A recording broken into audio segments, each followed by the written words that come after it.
आप बैंक के पास चले जाएं कोई आइडिया लेके, तो क्या करेंगे, बैंक आपको लोन दे देगा, ठीक है। लेकिन अगर आप पाकिस्तान में और बैंक के पास आइडिया लेके जाएं कि मुझे लोन चाहिए, मैं ये कारोबार करना चाहता हूँ, तो बैंक कहेगा पहले बैंक स्टेटमेंट लेके आओ। पाकिस्तान में बैंक उन लोगों को पैसा देता है जिनके पास पहले ही बहुत सारा पैसा होता है, ठीक है। अगर पहले पैसे नहीं है तो उनको पैसे नहीं मिलते, ठीक है। जिसके पास पहले पैसे हैं वो खा बैंक से पैसे लेके बाद में अपने आप को दिवालिया शो करके बैंकों का अरबों रुपये डबो जाए, खा जाए, उसको पैसे दे देते हैं, ठीक है। तो यहाँ हमने क्या आइडिया दिया, हमने दिया आइडिया एंटरप्रेन्योरशिप का। अब उससे पहले हमें क्या समझना है, हमें ये समझना है कि पाकिस्तान में रियल स्टेट जो है वो हो कैसे रही। पाकिस्तान में अगर आप प्रॉपर्टी का काम करना चाहते हैं और आपके पास पैसे नहीं है, तो उसका पहला स्टेप ये है कि आप रेंट का काम शुरू करें।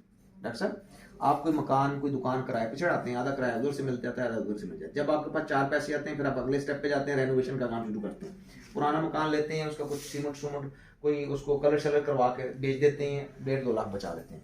फिर आप अगले स्टेप पे जाते हैं, 4 पैसे आते हैं, आप कंस्ट्रक्शन का काम शुरू करते हैं, 3 मरले 5 मरले का मकान बनाते हैं, उसको बेचना शुरू कर देते हैं। फिर आपके पास 4 पैसे आते हैं, तो फिर आप क्या करते हैं, फिर आप कोई 2-4-10 दुकानों की मार्केट बनाते हैं, या आप कोई प्लाजा खड़ा करते हैं। फिर 4 पैसे आते हैं, आप डेवलपर बन जाते हैं।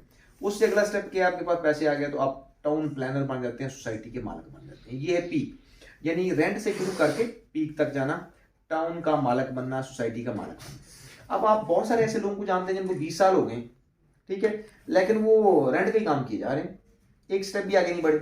क्यों नहीं बढ़े? क्योंकि अगले स्टेप पे जाने के लिए क्या चाहिए होता है, अगले स्टेप पे जाने के लिए टीम चाहिए होती है। अकेला बंदा कुछ नहीं कर सकता, वन मैन शो दुनिया में फ्लॉप हो गया। अगर आपने कोई बड़ा काम करना है तो बड़े काम के लिए टीम चाहिए, ठीक है। हमने टीम बनाना और टीम चलाना हर बंदे का काम नहीं है। हमने यहाँ पे आपको ऑफर किया है कि हम आपको स्क्रैच से उठा के, जीरो से उठा के सोसाइटी का मालिक तक बना सकते हैं। आप हमारे साथ आए, आप हमारे साथ अटैच होकर सोसाइटी का मालिक बन सकते हैं। और इसमें जो है ना, जो टीचर ट्रेन करना है, आपको प्रॉपर्टी सिखाएंगे, पढ़ाएंगे, क्योंकि दुनिया में पहले नंबर पर प्रॉपर्टी हांगकांग की है, दूसरे नंबर पे कनाडा की है। हमारे एक पार्टनर जो है कैनेडियन नेशनल है, तो हम आपको पूरा इंटरनेशनल विजन देंगे प्रॉपर्टी का, और आपको सोसाइटी का मालिक बनाने में मदद करेंगे। कैसे देंगे इसको समझिएगा।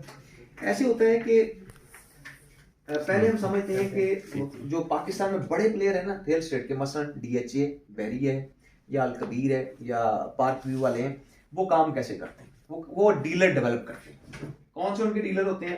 प्लाटिनियम डीलर होते हैं, डायमंड डीलर होते हैं, गोल्ड डीलर होते हैं, सिल्वर डीलर होते हैं। मिसाल के तौर पे अगर आप अल कबीर से 500 फाइलें उठाएंगे उसकी एडवांस बुकिंग देके, तो आप उसके प्लाटिनियम डीलर बन जाएंगे। वो आपको 25% क्या करेगा, डिस्काउंट ऑफर करेगा, ठीक है।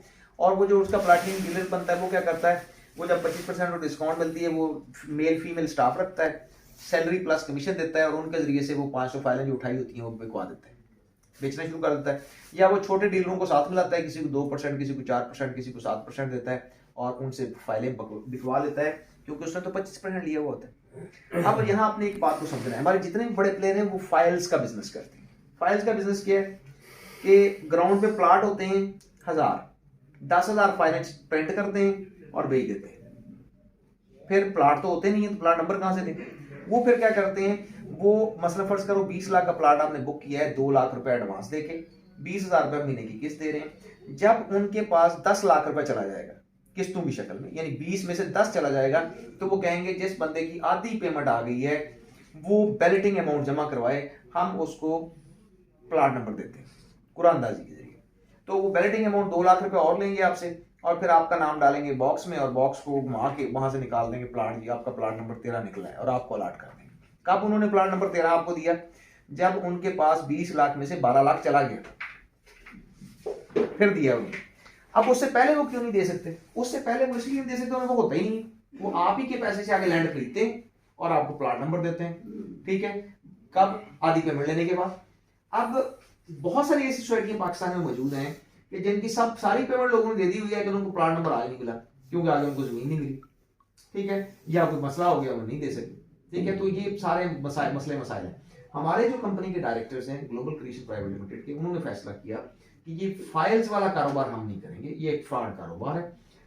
हमने जो एनओसी करवाई है सोसाइटी की एनओसी करवाने के लिए जो मैप दिया जाता है उसके ऊपर जितने प्लाट मौजूद हैं हम उतने ही बेचेंगे, जितने प्लाट ग्राउंड पे हैं हम उतने बेचेंगे, हम with confirm plot number plot बेचेंगे, फाइल नहीं बेचेंगे। ये हमारा और उनका डिफरेंस है, वो फाइल बेचते हैं, हम प्लाट बेचेंगे। दूसरी बात, मैं खुद बैरिया में रहता हूँ, बैरिया आपको रजिस्ट्री इंतकाल नहीं देता, जस्ट फाइल देता है। ठीक है।